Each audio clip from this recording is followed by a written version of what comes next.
Hi everyone, today I will share with you several types of sound production that I consider to be the most important, and even advanced students often have problems with some of them, especially with the third type, which I'm going to cover at the end of this video, so stay tuned. So I will tell you how to practice them, what mistakes people usually make, what to pay attention to, and I will also give you some examples where these types of sound production are especially useful. So the first type of touch is playing all the way to the bottom of the key, where the arm stays relaxed enough and the finger maintains stability in all the joints. This is extremely helpful when you're learning a new piece. So when learning something new, practice in a moderate tempo with really good support in every finger. And while you play, you can sometimes stop on any note and examine yourself.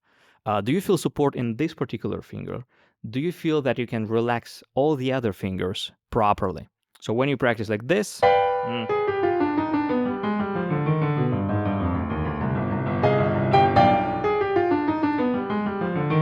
stop eventually and just control your sensations. Are the other fingers relaxed enough? Is this finger stable enough? And so on, yeah? So this really helps to build reflexes, and this is kind of like a maintenance type of practicing, just supporting everything evenly at a comfortable tempo. Also, this type of playing right at the bottom of the key helps tremendously to avoid ghost notes when you have to play really, really softly. This way, you can play extremely softly without losing the sound.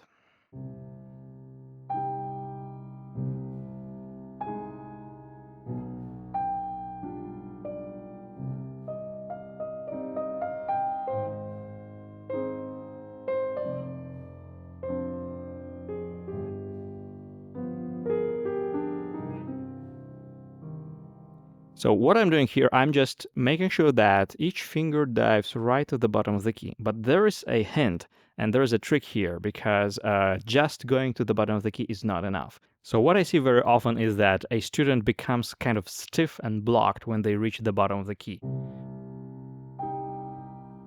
Something like that.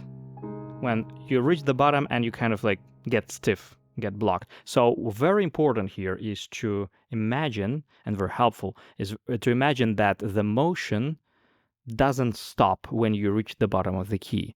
Imagine that the sound happens somewhere midway that movement. So your arm goes even deeper past key, goes on, and the sound just happens somewhere on the way.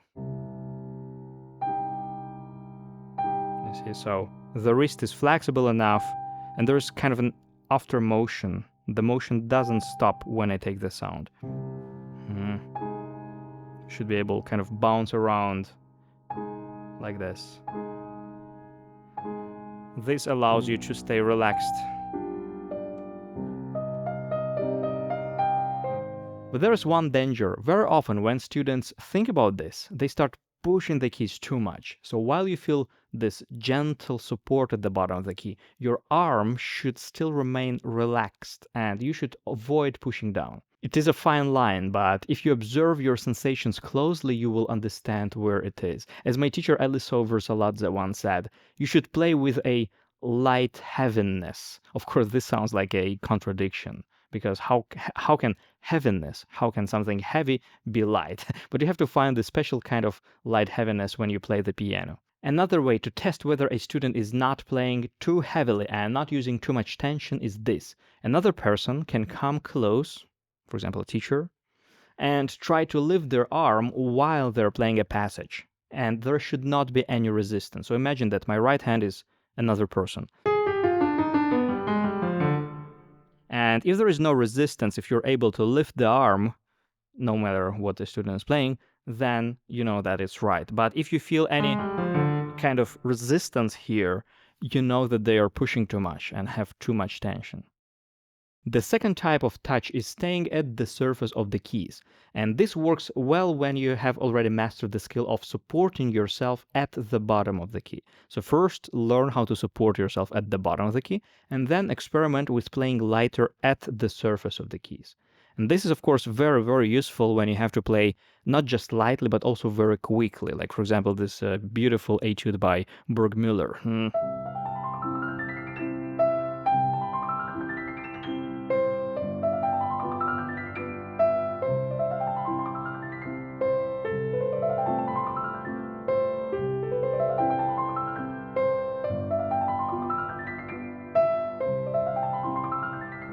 And I have actually a course on 6 etudes from this opus, and they're absolutely beautiful and very, very useful for intermediate learners. So check it out by following the link in the description.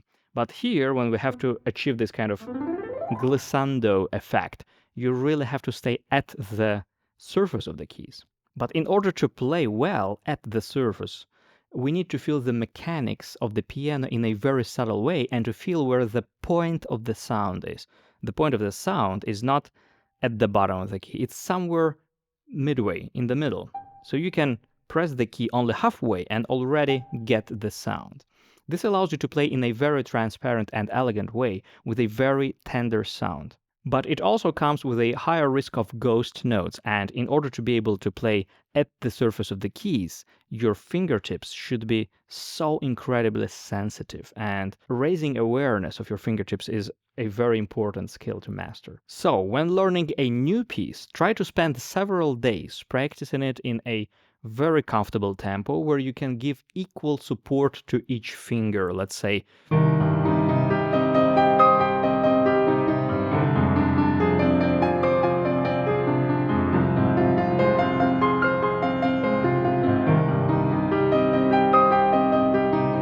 So this is your kind of maintenance tempo, learning tempo, and learning way, where you have enough time to support each note.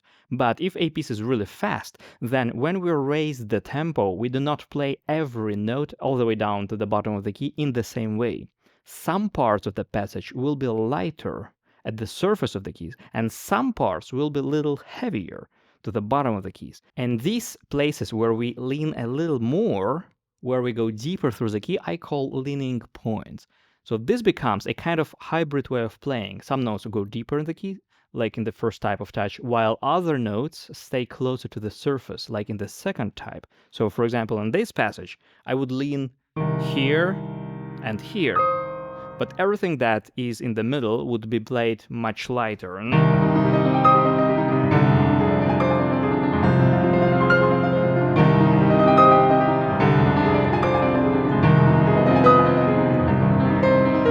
Or for example, here, I would lean only at the fifth fingers here. But the rest of the notes are lighter at the surface. Or for example, here.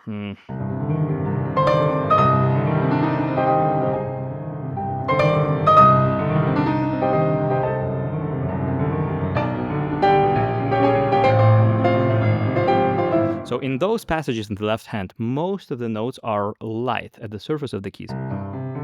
But some of them kind of heavier, which serve me as anchors to stay in control throughout the passage. The third very important type of playing, which many students struggle with, is not actually playing down into the key, but rather jumping off the key. And imagine that your fingers are like a rabbit jumping off the ground, like this. And this skill is extremely important, so incredibly important, and many learners, even advanced level learners, struggle with it, struggle to get the logic of it. Because what is important here is that your fingers and your arm do opposite motion. The finger goes right to the bottom of the key and aims to kind of push away, while your arm uses momentum to just lift and freely lift off. So for example, when playing staccato, you can either fall down on the key and raise your arm, but this increases a chance that you will be tense between the sounds, because you have to fall down, raise the arm, prepare for the next strike, raise the arm, prepare for the next strike, and the chances are high you will have a lot of tension. But if you think like that, jumping off and relaxing quickly,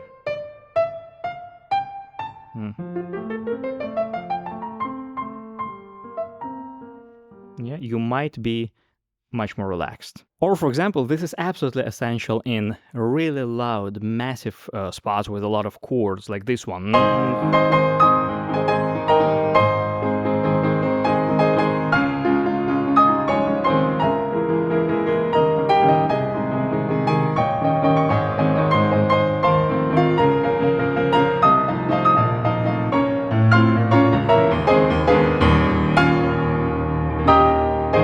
If you play all that on the motion down, like falling down on those chords, then you're very likely to be very heavy and stay tense after the strike. But if you play like that, you can release that energy instantly. Another very similar spot is from the Rachmaninoff's Third Concerto. If you play on the downward motion, this becomes really tricky and very, very, very awkward. But if you are playing like this on the pushing off motion,